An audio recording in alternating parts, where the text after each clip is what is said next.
एक गांव में एक रामलाल नाम का एक किसान अपनी पत्नी और 4 लड़कों के साथ रहता था। रामलाल खेतों में मेहनत करके अपने परिवार का पेट पालता था, लेकिन उसके चारों लड़के आलसी थे, जो गांव में वैसे ही इधर उधर घूमते रहते थे। एक दिन रामलाल ने अपनी पत्नी से कहा, अभी तो मैं खेतों में काम कर रहा हूँ, लेकिन मेरे बाद इन लड़कों का क्या होगा?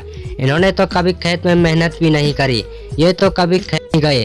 रामलाल की पत्नी ने कहा, धीरे धीरे ये भी काम करने लगेंगे। समय बीतता गया और रामलाल के लड़के कोई काम नहीं कर रहे थे।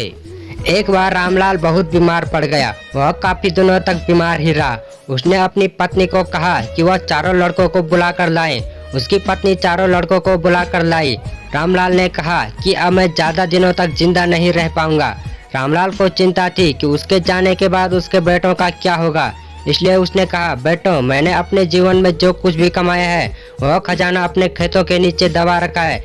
मेरे जाने के बाद तुम उसमें से खजाना निकालकर आपस में बांट लेना। यह सुनकर चारों बेटे खुश हो गए। कुछ समय बाद रामलाल की मृत्यु हो गई। रामलाल की मृत्यु के कुछ दिन बाद उसके लड़के खेत में दबा खजाना निकालने गए। उन्होंने सुबह से लेकर शाम तक सारा खेत खोद दिया, लेकिन उनको कोई भी खजाना नजर नहीं आया।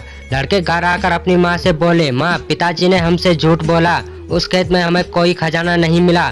उसकी माँ ने बताया, तुम्हारे पिताजी ने जीवन में यही घर और खेत ही कमाया है, लेकिन जब तुमने खेत खोद ही दिया है तो उसमें बीज भी बो दो। इसके बाद लड़कों ने बीज बोए और माँ के कहे अनुसार उसमें पानी देते गए। कुछ समय बाद फसल पककर तैयार हो गई, जिसको बेचकर लड़कों को अच्छा मुनाफा हुआ।